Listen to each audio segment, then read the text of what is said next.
ونعوذ بالله من شرور أنفسنا ومن سيئات أعمالنا من يهده الله فلا مضل له ومن يضلله فلا هادي له وأشهد أن لا إله إلا الله وحده لا شريك له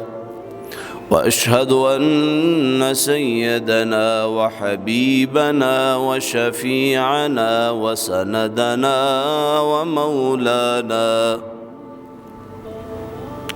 ومولانا محمدا عبده ورسوله أرسله بالحق بشيرا ونذيرا وداعيا إلى الله بإذنه وسراجا منيرا قال تبارك وتعالى في كلامه المجيد أما بعد فأعوذ بالله من الشيطان الرجيم بسم الله الرحمن الرحيم إن الله وملائكته يصلون على النبي يا أيها الذين آمنوا صلوا عليه وسلموا تسليما اللهم صل على سيدنا ومولانا محمد وعلى آل سيدنا ومولانا محمد وبارك وسلم تسليما كثيرا كثيرا اے عاقل غوگونی سماتا مرگے نپریک دی سڑے خپل رضاتا ډېرې ماتې کې مرۍ د کبر جنو چې د کبر بین کتل اچاتا د اجل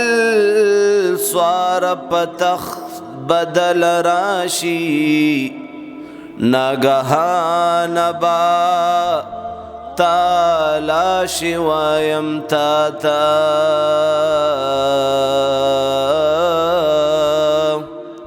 پجوندنی تو بوبا سرحمانا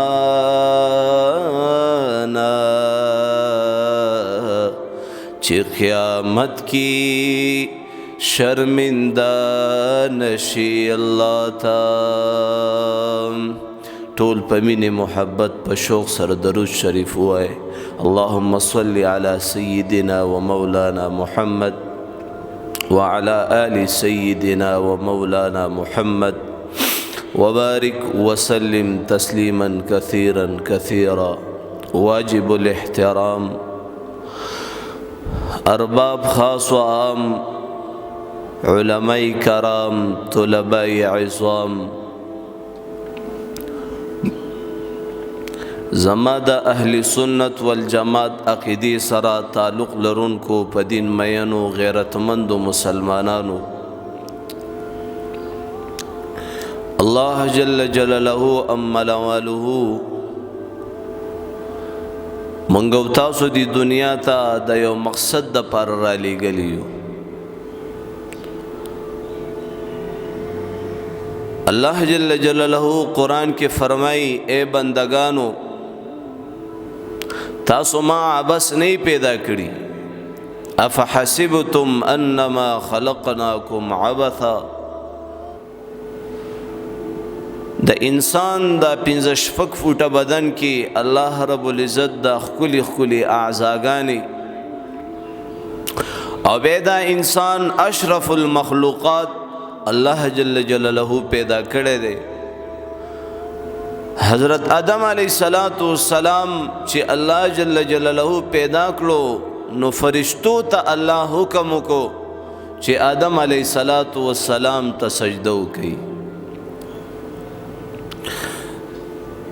دا عزت او دا مقام الله جل جلاله انسان ته ورکړی دی، خو چې کله انسان په خپل مقصد باندې راشي الله او پیژني د الله بندگی شروع کی، د گناهونو نه د نافرمانیانو نه ځان منع کی، د 15 وخت د منځ اهتمام شروع کی او د الله سره صلح وکي. زما محترمو، یو بزرگ په بازار کې ولاړ دی او په چغو چغو جاړي. چاته نه تاسو کو حضرت تاسو دلته ولاړې او په چغو چغو جاړي، وجه صدا د سوجه نه جاړي. زما محترم او ورته فرمایي چې دا د دنیا خلق د الله بندگان د دنیا په خواهشاتو کې مبتلا دي، د دنیا په دې پړقو پړقا کې اخته دي، لیکن الله جل جلاله خفه ناراض دي. الله پاک فرمای چې زما دا بندگان ما طرف تراولا، ما سره صلح وکا، لیکن دا الله بندگان صلح ته تیار نه دي. هر سړی د دنیا په خواهشاتو پسې اخته دی، دنیا خپل مقصد ګرځولې دی. زما محترمو، د الله نافرمانی په کل عام طور سره کیږي. بل ورځ دغه بزرگ په یو قبرستان کې ولاړ دی او په چغو چغو جاړي.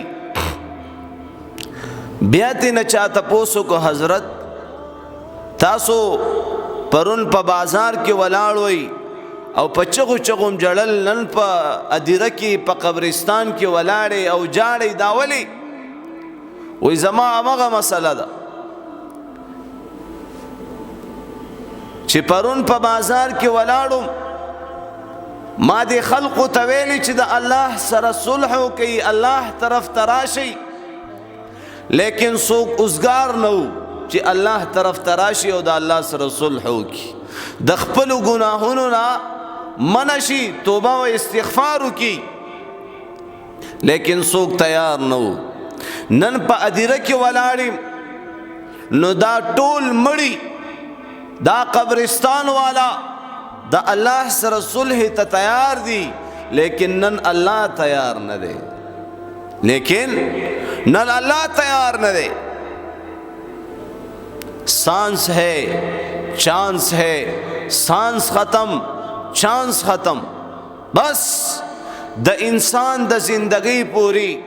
قصه شروع ده. الله جل جلاله خپل بنده ته فرمایي اے زما بندا،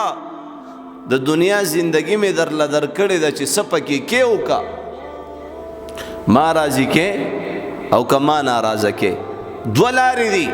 یو د جهنم لار ده، یو د جنت لار ده. زما محترمو، تاسو سوچو کوي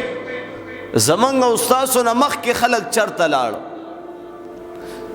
زمنګ استادو نه مخ کې په دې دنیا کې هغه خلکو زندگی تیرا کړې وا، نن هغه خلق چرته لاړ، هغه خويندې مېندې زمنګ چرته لاړې. زما محترمو، لیکن انسان عبرت نه اخلي، لیکن انسان بیا هم نه پوهیږي چې مالا الکه مرګ را روان دی. الکه یو ورځ به په سپیکر باندې زما اعلان وشي، خلق به زما جنازې له راځي، څوک به خوشحالي څوک به خفي، لیکن زما کفن دفن وشي، بیا زما محترم یو میشبات د دې انسان نوم هم څوک نالي په دنیا کې، داسې هیر شي چې دې د سره په دنیا کې اډوله ژوند کړی نه، دا د دنیا زندگی ده. ها چا چې الله راضي کړی وي د الله سره په خپل ژوند کې صلح کړی وي نو هغه به خوشاله وي. د هغې جنازه د هغې دا لاش ادیرې طرف ته قبر طرف ته زما محترمو په منډه منډه روان و چې کله دا نیکمل صالح انسان وفات شي نو دا فوراً قبر توړی فوراً ادیرې ته رسوي خپلې ټکانې ته رسوي. ولی د دنیا دی ټینشنونو نه د دې پریشانیانو نه د دې مصیبتونو نه فوراً راحت ته ورسوي چې د دنیا په ژوند کې دا خپل الله راضي کړو د دنیا په ژوند کې د خپل رب سره صلح کړی و. او چې کله یو بدبخته یو بدکرداره انسان وفات شي بدعمله انسان ګناهګار فاسق فاجر وی دا هم فوراً ادیرې طرف ته قبر طرف ته خپلې ټکانې ته رسوي چې د دې کم خباستو او په دې باندې کم عذابونه او د الله د طرف نه کمې پریشانۍ راځي چې دا نور خلق د هغه عذابونو نه په امن کې شي نو فوراً دا خپلې ټکانې ته رسوي د دې د خباست نه فوراً ځان خلاص کړي. زمونږ په کورونو کې څومره بېلمازان پراته دي زمونږ په کورونو کې څومره بېدیني ده زمونږ په کورونو کې څومره د الله نافرماني نه کېږي.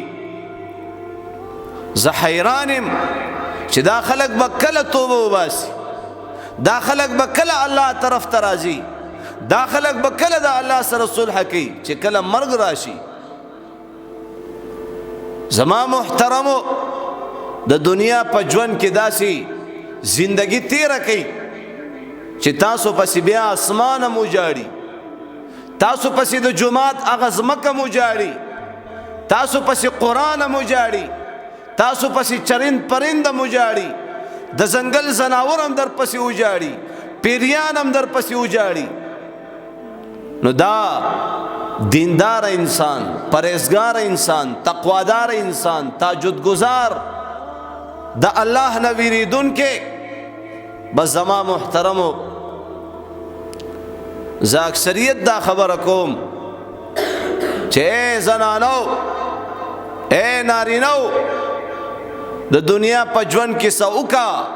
وروسته دې په بچو کې دومره طاقت نشته استعداد نشته غم نشته چې دی به لاس اوچت کی یا الله زما مور وبخه خفه نشي ګوره دی ځان ته دعا نه کوي تا ته بس دعا وکي دی د موبایل نه اوسګاریږي تا پسې بس سپاری تلاوت وکي. نو ها تا چې خپل کم منځونه کړی دي تا چې خپل کم تلاوت کړي تا چې خپل د الله سره کم صلح کړی دا بس دا به دې په کار راشي. زما محترمو 1,24,000 کم و پیش انبیاء علیہ السلام دا بابا آدم علیہ السلام نونیسا او نن وقت پوری سمر خلق دنیا ترال ما شمتو بی تیر زوانی تیرک بوډاپا پیرال او د دنیا نه لاړ. د دنیا دا محلات د دنیا دا کورونه د دنیا دا جیدادونه د دنیا دا هر صفات کېدو والا دي بدا انسان خالی لازم عزتمندو د دنیا نه رخصت کړلی شي. خو چې کله انسان ځان له په آخرت کې څه تیار کړی وي دا هر ټیم مرګ ته رډي ناست وي تابعدار تیارې کړی وي او چې کله انسان تیارې نه کړي بس زما عزتمندو بیا د دې الله مل شي. ډېر سخت سخت منازل دي ډېر سخت سخت مراحل مخې ته را روان دي. نو نن موږ دې قوم ته واعظ او نصیحت کوو چې د الله نه ویریږئ دا جماعتونه آباد کړئ د الله نه ویریږئ د قرآن تلاوت شروع کړئ د الله نه ویریږئ د پردې اهتمام شروع کړئ پرده شروع کوي زما محترمو د خپل بچي قرآن تکې نه وي د خپل بچي حافظان جوړ کوي عالمان جوړ کوي خپل د دعوت او تبلیغ په دې عظیم محنت کې وخت ولګوا او سنا س دین زدکا ایمان جوړ کا ولی چې پیغمبر علیہ الصلوۃ والسلام وانت کی ہستی اللہ جل جلالہ فرمائی اے محمد کچر تستاد پیدا کولو فیصله ما نوے کړي ما به د دنیا نوے پیدا کړي آغا محمد صلی الله علیه وسلم هغه زما محترم د دې دنیا نه رخصت شو پیغمبر علیہ الصلوۃ والسلام د دې دنیا نه رخصت شو چې کله پیغمبر علیہ الصلوۃ والسلام ته بیماری ولګیدا حضرت جبرائیل علیہ الصلوۃ والسلام راغه سلام وکړو او د سلام نه بعد د پیغمبر علیہ الصلوۃ والسلام د بیماری تپوس کې یا رسول الله بیماری څنګه ده الله رسول ورته فرمایي طبیعت ناساز تکلیف ډیر زیات اے جبرائیل ډیر سخت درابن زما محترم جبرائیل علیہ السلام تپوس کو لاړو په دویم ورځ بیا راغی او یا رسول الله بدن مبارک څنګه ده طبیعت څنګه ده الله رسول ورته فرمایي اے جبرائیل طبیعت ناساز ده سخت درا باندې تکلیف ته ډیر زیات پدرې مورز بیا جبرائیل علیہ السلام راغه او ځان سره بل فرشتم راوستا چې داغي نوم اسرائیل دی دا اسرائیل زما استاد کور ملمه دی یو نه یو ورځ بازیری کوي اجانې ځان تیار کا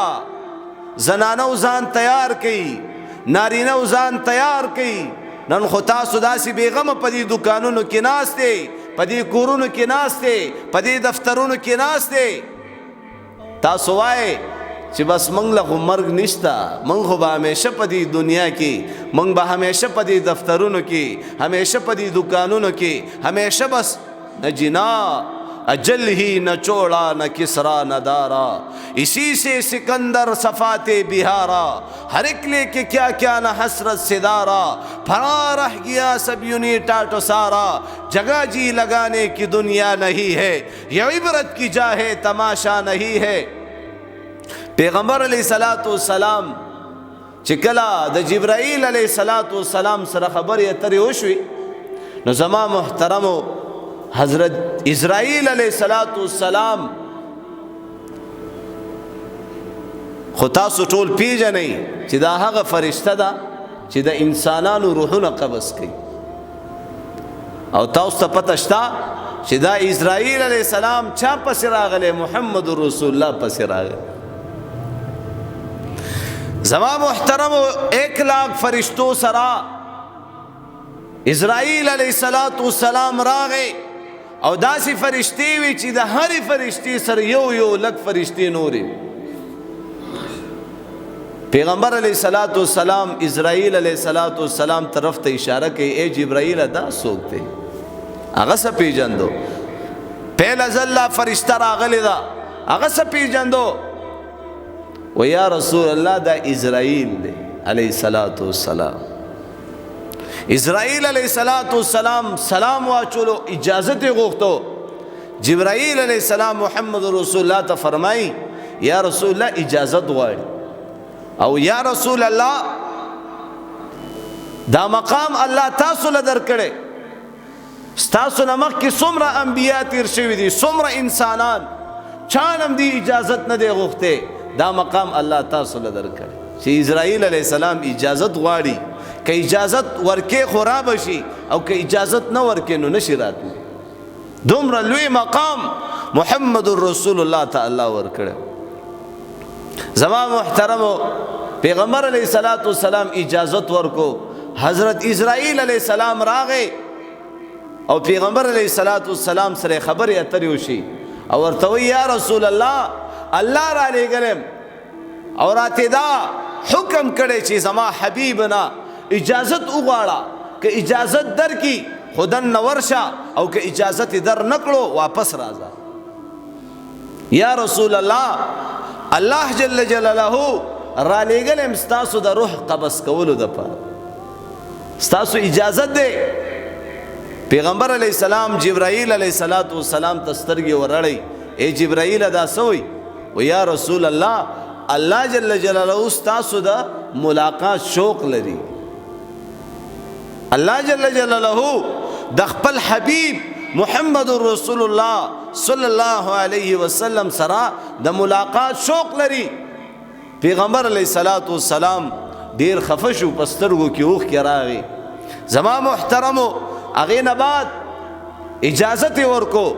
او د الله د رسول د مبارک بدن نه روح پرواز شو. انا لله و انا الیه راجعون. په کور کې یو قیامت جوړ شو، په علاقه کې یو قیامت جوړ شو، په کلی وطن کې یو قیامت جوړ شو. ما خو تاسو ته ویلي چې صحابه هر څه برداشت کولی شو، خو د محمد رسول الله جدایي نشو برداشت کولی. او دا اوس داسې جدا شو چې بیا زما عزتمندو تر قیامته پورې به د سره ملاقات نه کی. داسې جدا شو، هر طرف ته یو قیامت جوړ دی، خفګان دی، جړاګانې دي. زما محترمو چې کله د پیغمبر علیه السلام کفن دفن وشو، صحابه واپس را روان دي. فاطمه رضی الله تعالی عنها گیټ کې ولاړه ده او په سلګو سلګو جاړي، ورته وایي تاسو زما په بابا جان خاورې واړولې. زړونه مې یخ شو، زما په بابا جان هم خاورې واړولې، په سلګو سلګو یې جړل. زما محترم موږ او تاسو له مرګ را روان دی چې هغه عظیمه هستي د دې دنیا نه رخصت کړلی شو. هغه نیازبین پیغمبر هغې له مرګ راغی. موږ او تاسو ټولو له مرګ را روان دی، لیکن د دې مرګ دپاره تیارې کول دي. د دې مرګ سره زما او ستا ملاقات کېدل دي. نن هر انسان، ټولې زنانا نارینا، زما عزتمندو نوجوانان، دا ټول د الله په نافرمانو کې اخته دي، د دنیا په خواهشاتو کې اخته دي. لیکن دې ته پته نشته چې ما له مرګ را روان دي. دې ته پته نشته چې زما په دنیا کې یو میاشت پاتې ده، هفته پاتې ده، کال پاتې دی، ورځ پاتې ده، 15 منټه، څومره وخت مې پاتې ده.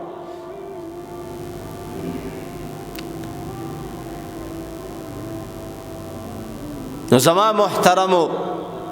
پیغمبر علیہ السلام چې شدید بیمارو، نو خپل لور فاطمه رضی الله تعالی عنها د هغې تپوس لراله او د خپل بابا جان د بیماری تپوس کوي. زما عزتمندو اوس سوچ وکئ، د پیغمبر علیہ السلام د وفات نه بعد 6 میاشتې فاطمه رضی الله تعالی عنها هغه نیازبینه لوري په دنیا کې ژوندۍ وه، او د هغې نه بعد فاطمه رضی الله تعالی عنها هم وفات شوله. او چې کله فاطمه رضی الله تعالی عنها وفات کېدله، نو علی رضی الله تعالی عنه د سحر مونځ وکړو، او سحر مونځ نه بعد ذکر اذکار یې وکړو. او چې کله کور ته راغی، نو عجیبه منظر ګوري چې فاطمه رضی الله تعالی عنها په کور کې ناسته ده، یو طرف ته ځان ته جارو ایښې ده چې په دې سره به زه جارو کوم، کور به جارو کوم. بل طرف ته زما عزتمندو میچن لګولې چې وړه به جوړ کما. بل طرف ته کپړې مخې ته ایښې دي چې دا کپړې به وینځمه. علی رضی الله تعالی عنہ چې کله راغی او دا منظر یې وکتو، ورته وایي ای فاطمې څه ناشنا منظر وینم، نو ناشنا منظر وینم. یو طرف ته دې ځان ته جارو ایښې ده، بل طرف ته دې کپړې ایښې دي، بل طرف ته دې میچن لګولې ده، دا څه وینم؟ وی ای علی ما سره وخت کم دی، ما سره وخت کم دی، وخت را سره ډیر کم دی، او زه روانه یم. وی چرته روانه یې؟ وی ما خوب لیدلی دی. وی څه خوب دی لیدلی؟ وی ما په خوب کې محمد رسول الله صلی الله علیه وسلم بابا جان سره ملاقات شو. زما بابا جان ما ته په خوب کې راغی او ما ته ویلی چې فاطمه تا پسې راغلی. فاطمه تا پس راغلی ما. نو اخو خوب علی رضی الله تعالی عنہ ورته فرمای اخو دی خوب کتلې ده. وای نه کنه بل خبره امراته کړی دا. وای بل کومه خبره درته کړی دا. وای دویمه خبره راته دا وکړه چې اے فاطمه دا راته وایا سدي خړلې دي د علي په کور کې خود صدرک نه لګي، د علي په کور کې دي څه خړلې دي. وای ما ورته ویلې چې بابا جانا پښمنی کې می سکجوري وي او وبوي په هغه کجورو سره چې کم دی پښمنۍ مې کړی. وای راته ویلې چې لور جانې خفه کېږه ما روجمات به د محمد رسول الله سره. الله چې کله علي دا خبره واورېدله ډېر زیات پریشانه شو، هسې روب پرې راغی. زما محترمو علي رضی الله تعالی عنہ په سلګو سلګو جاړي او فاطمه بیبي داسې پرته ده او ورته وایي اے علي زه تا ته یو څو نصیحتونه وصیتونه کومه په هغې باندې عمل وکړه. ورته وایي وایه څه وصیتونه دي؟ وایي اولنی وصیت زما دا دی چې زما د مرګ نه بعد ته دینداره بیبي سره نکاح وکړه، د نیکي بیبي سره نکاح وکړه. او دویم وصیت مې دا دی چې هغه بیبي سره به ته 9 ورځې تیرې 29 دن با د هغه بیبي سره تیرې او دا یو ورځ به د حسن او حسین سره تیرې. ولی چې دا هم د مور او پلار د محبت ارمانجن دي، دلم د مور او پلار محبت پکار دی کنه. نو دا یو ورځ به د حسن او حسین سره تیرې. علي رضی الله تعالی عنہ چې کله دا خبره واورېده ډېر زیات یې وژړل او ایسته روان شو. ورته وایي فاطمې بس چپ شه. چې څنګه روانېدو فاطمه رضی الله تعالی عنها شا طرف نه زما عزتمند ورته لاس کو. ورته وایي علي چې زما د تلو وخت شو نو روان شي، چې زما د رخصتېدو وخت شو نو روان شي. و دا یو وصیت مې بل دی دا خو قبول که کنه، دا خو قبول که، دا خو واوره کنه. او یو څیز درنه بل غواړم دا راله راکه. نو علي رضی الله تعالی عنہ سترګې د اوښکو نه ډکې دي او داسې مخ راړي. ورته وایي بیبي اے فاطمه ته خو چې کله د علي کور ته راغلی نن تاریخه پورې تا د علي نه څه غوښتلي نه دي، نن ته څنګه د علي نه څه غواړې؟ نن زمونږ زنانه د خپلو خاوندانو نه څومره ډیمانډونه کوي، خاوندان ترې نه په ورونو کې ولاړ دي. هغه بیبي فاطمه رضی الله تعالی عنها ورته فرمایي اے علي دا یو څیز برخامخا راکړي، یو څیز دنه بل غواړم. ورته وایي فاطمه وایه څه غواړې؟ وایي علي ما معاف کړه. څه مې کړه؟ معاف مې کړه. هسې نه د قیامت په سخته ورځ باندې زه د خپل بابا جان سره په حوض کوثر باندې ولاړ یم او اے علي ته د لرې نه را روانې او محمد رسول الله ته زما شکایت وکړي چې یا رسول الله ستا دې لور په دنیا کې زه ډېر خفه کړی زما سترګې به د خپل بابا جان مخامخ کته شي ټیټ سترګې به شم. اے علي ما معاف کړه. علي رضی الله تعالی عنہ چې کله دا خبره واورېده نور یې وژړل، دومره په سلګو یې وژړل. ورته وایي اے فاطمه دا معافي خو ما ته نه غوښتله. ولې چې نن تاریخه پورې د علي په کور کې دی فاطمه رضی الله تعالی عنها چرته په مړه خېټه روټۍ نه وه خوړلې. الله تر مرګه پورې فاطمه رضی الله تعالی عنها مرګه پورې د علي په کور کې په مړه خېټه روټۍ نه وه خوړلې. وایي اے فاطمه معافي خو زما حق جوړېدو چې تا نه مې غوښتې. او د هغې نه پس حسن او حسین بچنګي زما عزتمندو مخې ته اوړي راوړي. ورته وایي اے بچو لاړ شئ محمد رسول الله ته درود و سلام وایي او د پیغمبر علیه الصلاة والسلام زیارت وکړئ. حسن او حسین لاړه د خپل بابا جان قبر له او زما عزتمندو د بابا جان قبر ته ولاړ دي، دا خپل نیکه قبر ته ولاړ دي او د محمد رسول الله د جنګلې له ولا आवाज راځي اے حسن او حسین اے زمان وسو لاړ شئ د خپل مور دیدار مو کوي. قیامت تر ورځې پورې به د خپل مور دیدار بیا ونه کوي. لاړ شئ د خپل مور دیدار وکړئ. مور دنه روانه ده، مور دنه رخصتېدو والا ده. الله اکبر. حسن او حسین په منډه منډه راغه. زما عزتمندو فاطمه رضی الله تعالی عنها پاک صفا فرمائی. زما محترمو داغین بعد علی رضی الله تعالی عنہ ته فرمائی اے علی ما پاک غسل کړی دی او زه چې وفات شوم ګوره دوباره ما ته د غسل راکولو ضرورت نشته. دومره حیاناکې زنانه، دومره با پرده زنانه زما عزتمندو. او فاطمه رضی الله تعالی عنها د پیغمبر علیه الصلاۃ والسلام د وفات نه بعد چرته خندلی نو. الله رسول صلی الله علیه وسلم چې وفات شو دا غې نه بعد فاطمه چرته خندلی نو، دومره غمجنه وه. خو زما عزتمندو اسماء رضی الله تعالی عنها د دې رشته داره وه او ورته وویلې چې ای اسماء زه تا ته مې یو څو وصیتونه کوم. اولنی وصیت مې دا دی چې ګورې ما غسل کړی دی چې زما بدن ته بل څوک ګوتې رانه وړي. الله زما بدن لا بل څوک ګوتې رانه وړي، ما غسل کړی دی. او دویم په دې خبره خفه یم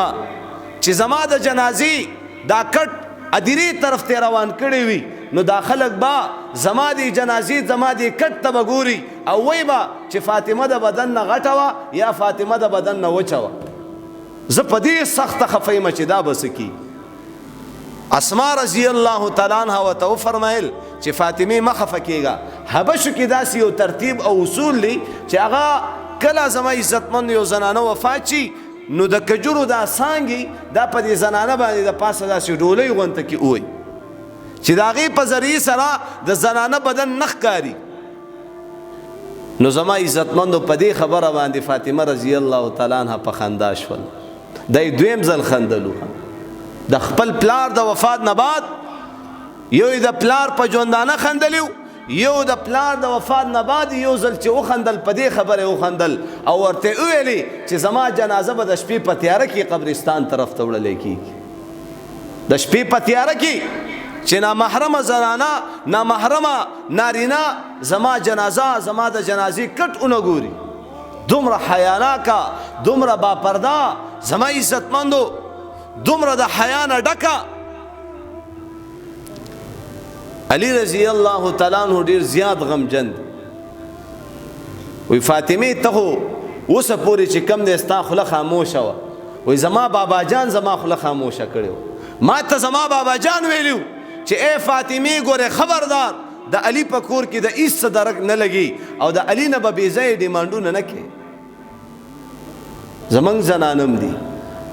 په کورونو کې، زمونږ زنانم ناستې دي، خاوندان یې دې پوزو له راوستي دي. دا غریب به سهار او ماښام شپه ورځ به په ځان یو کړي د دې ښځې دپاره به زما عزتمندو نه به یې ښځه ښوئ نه به یې بچي ښوئ. او چې نن سبا غریب نه غریبه کورنۍ والله العظیم چې زما عزتمندو داسې خلک زه نه ګورم چې هغه په مړه خېټه باندې روټۍ ونه خوري. غریب نه غریب انسان. او تاسو واورېدل چې د فاطمه د علی رضی الله تعالی عنہ په کور کې د خپل وفاته پورې چرته په مړه خېټه روټۍ نه وخوړه. زما محترمو دلته دې زنانو له یو عبرت دی او دغه د زنانو په دې کټ باندې په دې جنازه باندې چې دا کومه ډولۍ وهلی کېږي نو دا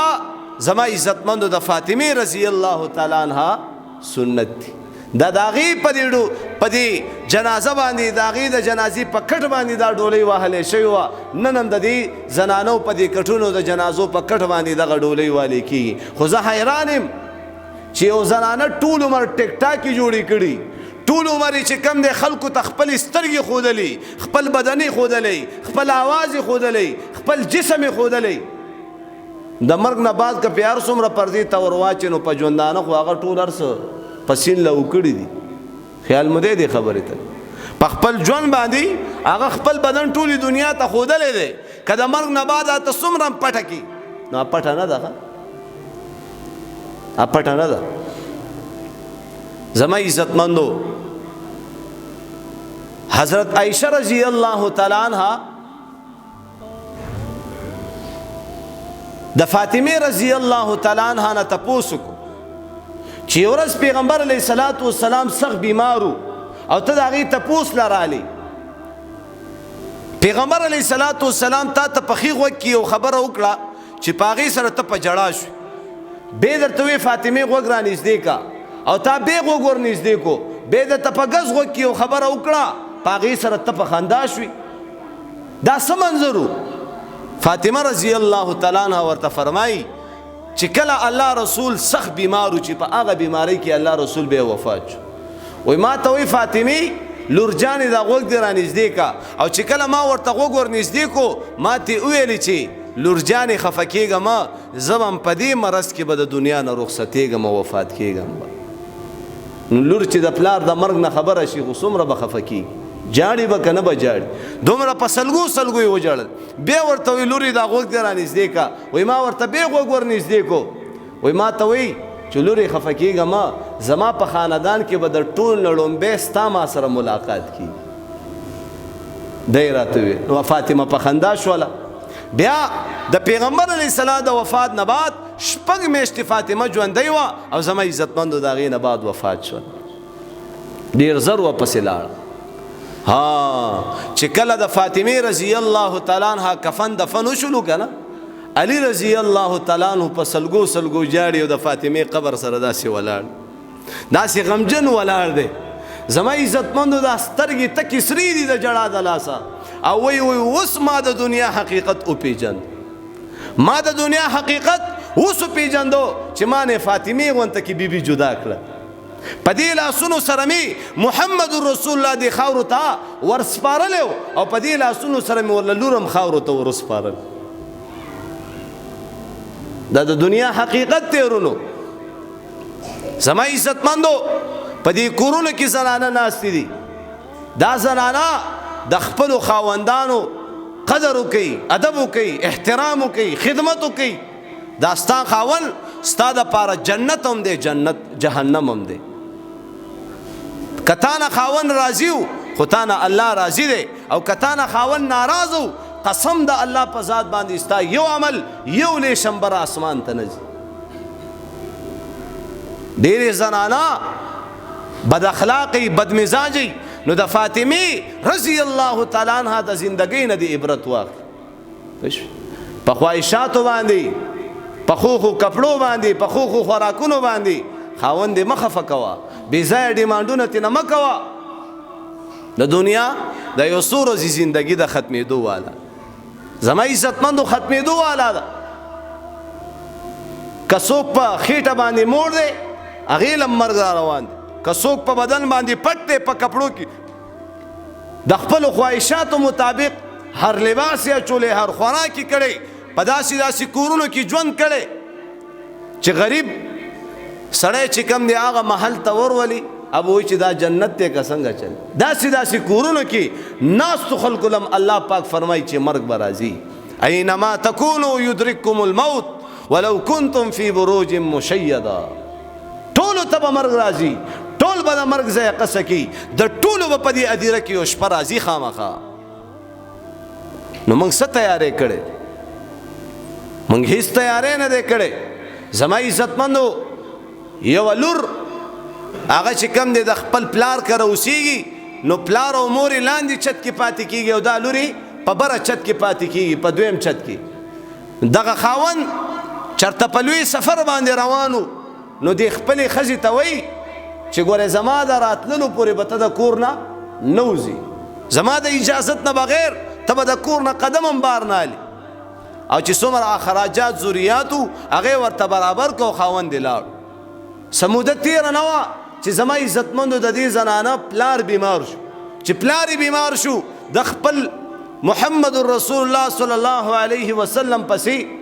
کس راولېږو چې یا رسول الله خاوند راته اجازت نه دی راکړی او خاوند مې په سفر تلی او ما ته ویلي دي زما د اجازت نه بغیر د کور نه به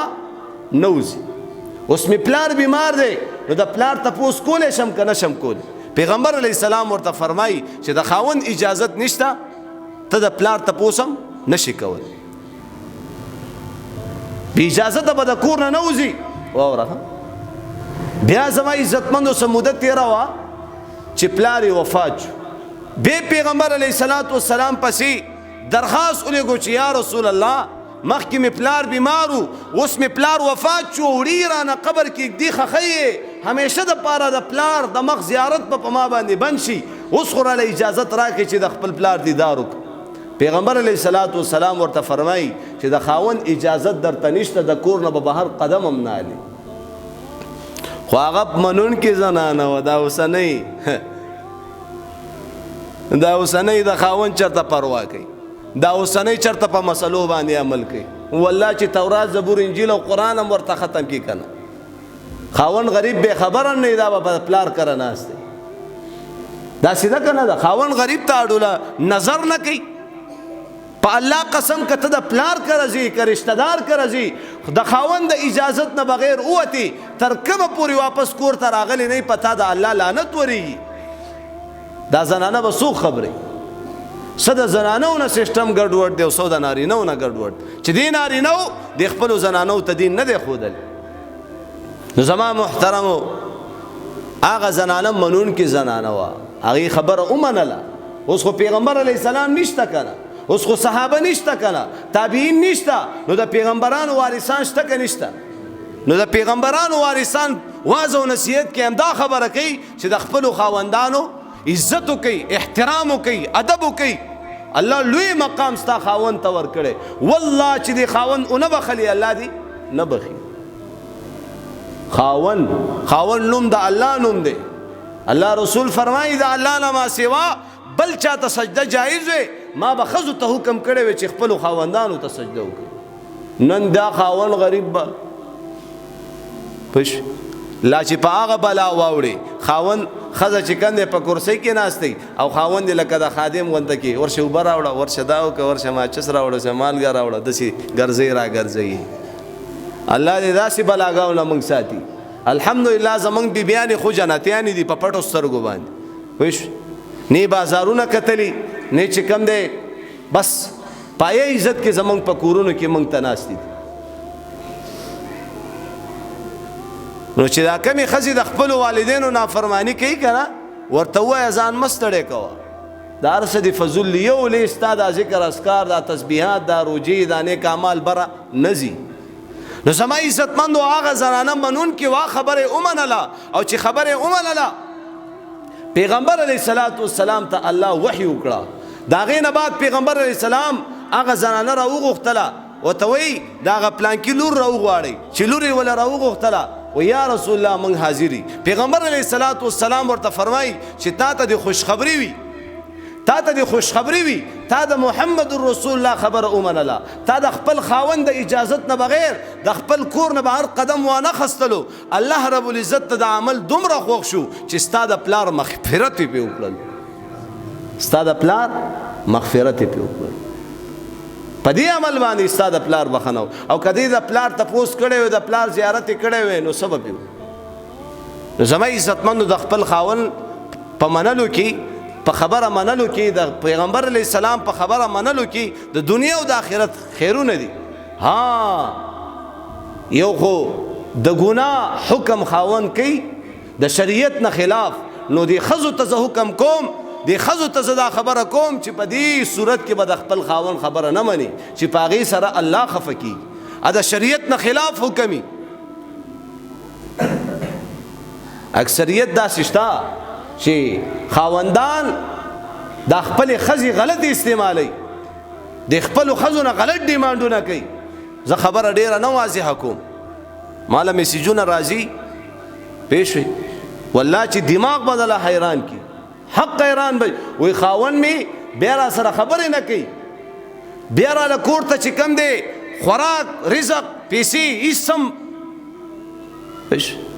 دې به الله ته نه مخامخ کي دا چې کم پښتانه زما عزتمندو په دې ټیک ټاکو باندې فحاشي په فیسبوکو باندې دا هم د چا لوريانې دي که نه د چا خویندې دي د چا میندې دي د دې به هم نارینه وي که نه وي نو بعضې ته زما عزتمندو دوس وي دوس چې هغه په دې خبرو باندې هېڅ پروا نه چې لورې څه کوي که مور ښځې څه کوي نو زما عزتمندو موږ نارینه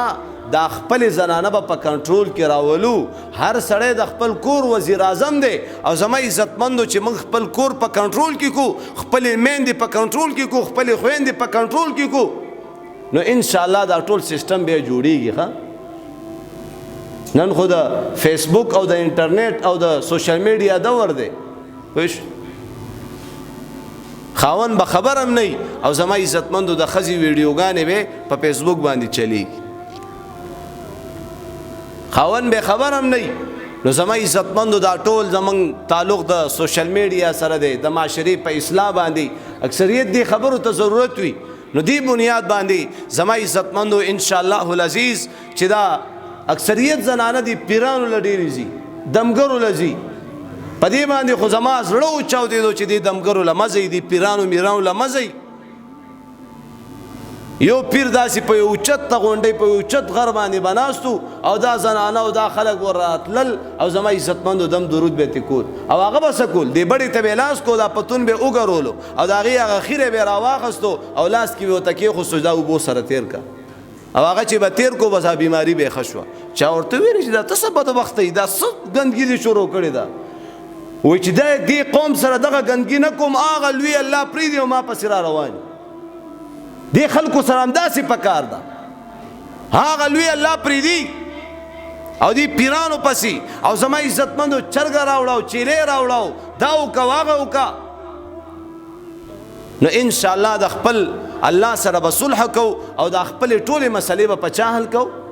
په الله به حل کو. دا به څنګه حل کیږي چې زما عزتمندو ته توبه وباسي په خپلو کړو ګناهونو باندې. او ځینې راځي وګوره په ما باندې سحر دی جادو دی، هېڅ هم نشته، ګناهونه پرېږده، حرامتوبونه پرېږده، ګناهونه به کوي، د الله نافرمانۍ به کوي، بیا به راشي په ما سحر دی جادو دی. وما اصابکم من مصیبت فبما کسبت ایدیکم. تاسو باندې چې څومره پریشانی راځي، څومره مشکلات راځي، څومره ټینشنونه درته راځي، دا ستاسو غلط اعمال دي. اعمال ټیک کی، زنانه دی اعمال ټیک کی، نارینه دی اعمال ټیک کی، سار کې به مونځ نه کړي، غرمډه زې به نور راختې دا به راپاسي، نو په ایمان وایه دا به د ښځې سره کور جوړي که وران به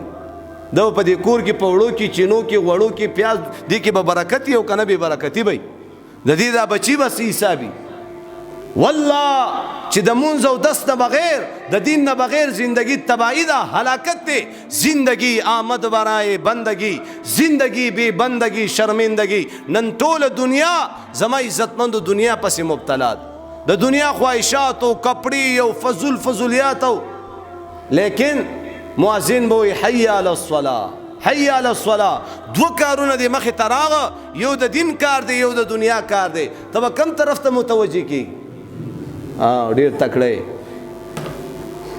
یقینو کله ته به اذان کېږي. زه د خپل نوجوانان د دې شهید آباد ګورم، دی به بازار ته روان، د دې وروڼه چوي چې دی دا بریک راتاو کې جومات ته رادن نشي، هلکه دا مونځ به وکړو.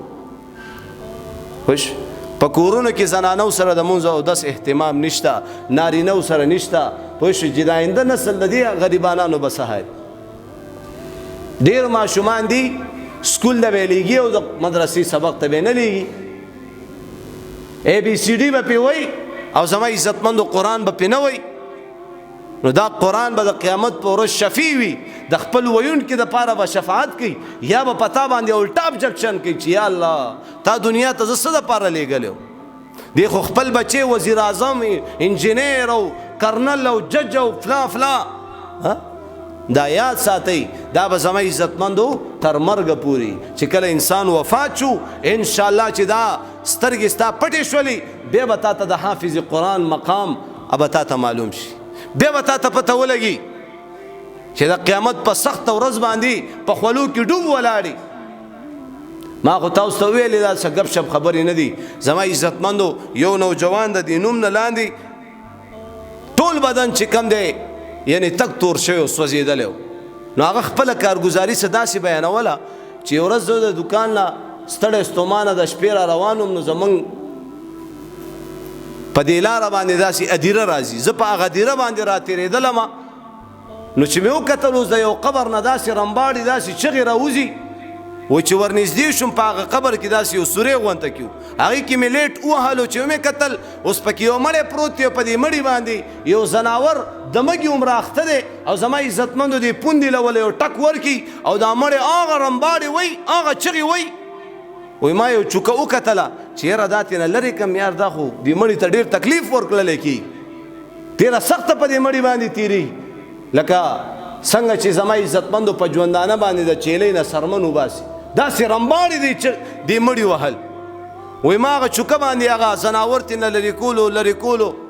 دا بعضې خارختې نه کړ وی د الله په کارونو کې د بجلۍ په تارونو کې به ګوتې نه وی نو هغه اوس قبر دی په قبر کې په مړي باندې یو عذاب شروع دی نو ستا دې سره سویمه ده نو هغه ځناور هغه مړی پرېښوستو ما پسې راووتو چې کله ما پسې راووتو زه مخکې هم دا راپسې دی دنه خلاصېدل نو داسې یو تالاب و او هغه تالاب ته مې ټوپ ووهل چې د دې نه اوس خلاص شم چې څنګه مې تالاب ته ټوپ کو نو چې څومره زه په اوبو کې وم دا ځناور راغی او زما عزتمندو دا خپله مکوښې په دې اوبو کې کېښوست خو چې کېښوسته دا اوبه په خوټ کېدو شوې او چې څومره زه په اوبو کې پروت وم څومره زه په اوبو کې ډوب وم هغه عمره بدن زما اوس وځېدو دا منظر تا ته مخامخ زما عزتمندو دا بالماضي ختمه کوي دا بېدیني ختمه کوي دا بې پردګي ختمه کوي دا الله سره صلح وکوي خپل جوماتونه آباد کوي قسم د الله په ذات باندې دومره وخت پاتې نه دی الله به یو جټکه ورکوي د دنیا له تښتېدی نه شو هر طرف ته د الله اسمان دی هر طرف ته د الله باچاحت دی د الله باچاحت دی او د الله نافرماني کې نو په ایمان ووایه چې کله الله وغوښتل د باندې بازنګړې اړولی شي که نه شي په خپل یو داسې مرض کې دې ګرفتارولی شي په داسې یو مشکل کې دې رانیولی شي والله سر به ترې نه بیا اخلاص نه کړي الله وایي ښه بارانونه در باندې زه وروم هواګانې در باندې زه اسمانونه زما ځمکې زما دا ټول دنیا کائنات زما خوراک زما کې اسکاک زما کې لباس عزت د لما در کړی بچي د لما در کړي ښځه د لما در کړي او زما نافرماني کې نو زما عزتمندو والله چې موږ له خفګان راشي ډېرې بعضې زنانه دینداري خپل خاوند چې سار مونځ ته راپاسئ که نه یو زنانه خپل خاوند مونځ ته راپاسولو دا دې وجې نه بار بار ویم چې دا غلط خصلتونه ځان نه ختم کړي خاوند زما عزتمندو سار مونځ ته راپاسولو په الله قسم دې خاوند خپله ښځه په دې باندې طلاقه کړه هغه زنانه جړل وی جاړم په دې چې زما د پاره خاوندان ډیر خو دله به بیا څوک لور خور نه ورکوي وی طلاقه کړي پسې وی سار مونځ ته مې راپاسول نن زنانه د خپلو خاوندانو نه کم ډیمانډونه کوي چې تا سار مونځ ته پاسئ نو په ایمان وی پاسېدل پکار دي که نه نو دې زنانه سره خوش طبیعتي خوش اخلاقي پکار ده الله دې دینداره ښځې هر چاله ورکي بېدینه ښځه دې کور ته راله هغه ورځې نه به ستا دا کور جهنم وي یاد ساته نن سبا خلک بس ښایست ته ګوري نن سبا خلک مالدارۍ ته ګوري او دینداري د سره څوک ټسئ نه که چاله لور خور ورکوي کاروباري څنګه دی څه کار کوي کالک هر څومره چرسي پوډري حافظ قرآن عالم دین دې له به زما عزتمندو لور خور څوک نه ورکوي دا خو غریب فقیر دی ملنګ سره صحیح د هغې نتیجه به بیا همداسې به راوځي چې بیا به درله دومره په اسانۍ باندې طلاقه کویم ښه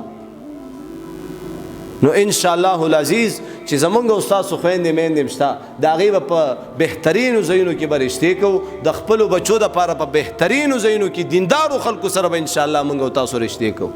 ټیک ده که نه انشاءالله او دین اول نمبر خبره ده اول چې کم انسان د الله نه یریږي کم انسان د الله نه یریږي استا په لور خور باندې ظلم کولی شي आवाज رانغی د الله نه یریږي او چې کم سړی د الله نه یریږي بس هغې هر څنګه ظلم وکړه د الله نه یریږي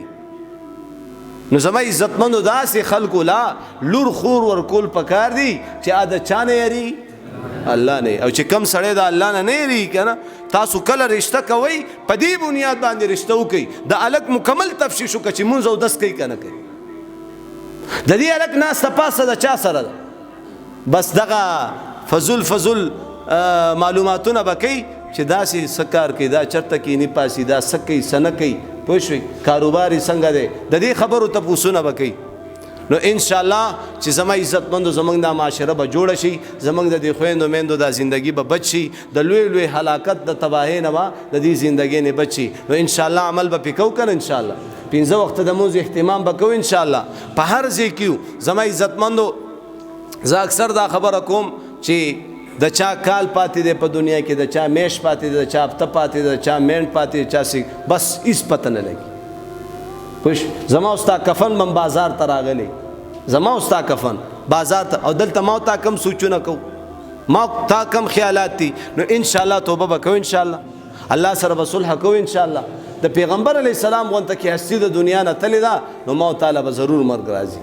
چې ان شاء الله چې ما تعالی مرګ راځي چې زما عزتمندو ما تا فل تیارې د قبر د پاره د آخرت زندګۍ د پاره کړي ٹھیک ده ان شاء الله الله دې په دې ټولو خبرو د عمل کولو توفیق را نصیب